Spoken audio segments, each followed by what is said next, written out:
large as nearly 4.5 times that number.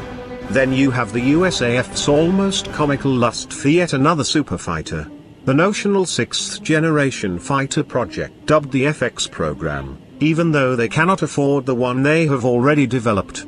These high-ticket tactical combat jet programs come as the Air Force struggles to upgrade its rapidly aging legacy fighters that remain the backbone of its fighter force.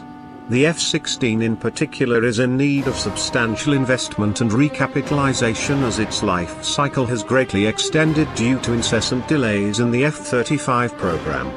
Funding for these absolutely necessary upgrades remains murky at best. Meanwhile, the USAF continues its illogical push to divest itself entirely of its most cost-effective and relevant warplane, A-10 Warthog. If the USAF gets its way, by early next decade the A-10 will be totally gone from the USAF's inventory. This is a whole other issue unto itself, but tossing out nearly 300 of your most affordable and relevant tactical jet aircraft sure does not help the looming tactical jet shortfall and saves little money in the process.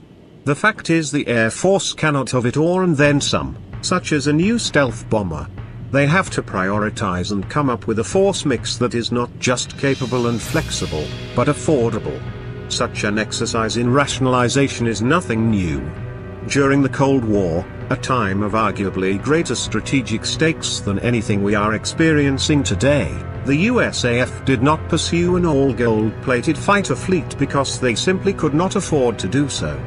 Instead, a high-low capability mix strategy was put in place. This strategy provided high-end capabilities in smaller numbers, while retaining an ample capacity of less capable but still highly relevant assets. When paired together with tailored tactics, they were more than the sum of their parts.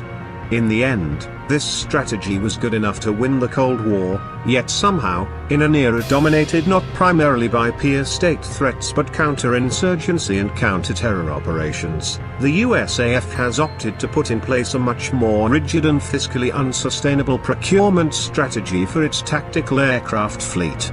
This strategy can be described as a very high capability mix, which sounds great, and is awesome for defense contractors, the Beltway pork machine, and will land many generals' cushy careers in the private defense sector, but is glaringly unsustainable. Now, a report from the Pentagon itself, highlighted by DefenseNews.com, describes exactly this situation. What is most interesting is that in the report the USAF's fighter budget doesn't tank in some far-off future date. Not even close. By just 2021 there will not be enough funding to support the USAF's current fighter plan. Yes, you read that right. In just 5 years, the USAF's tactical fighter master plan is bankrupt. The Air Force has insufficient resources to maintain the FY 2016 mandated number of fighter aircraft, 1,900, beyond the 2017 to 2021 FIDE. At the current resource levels, projected aircraft service life divestiture outpaces procurement. This will substantially drop the total number of combat-coded fighters and fighter squadrons through the 2022-2026 FIDE. The inventory drop will continue until it reaches its lowest level in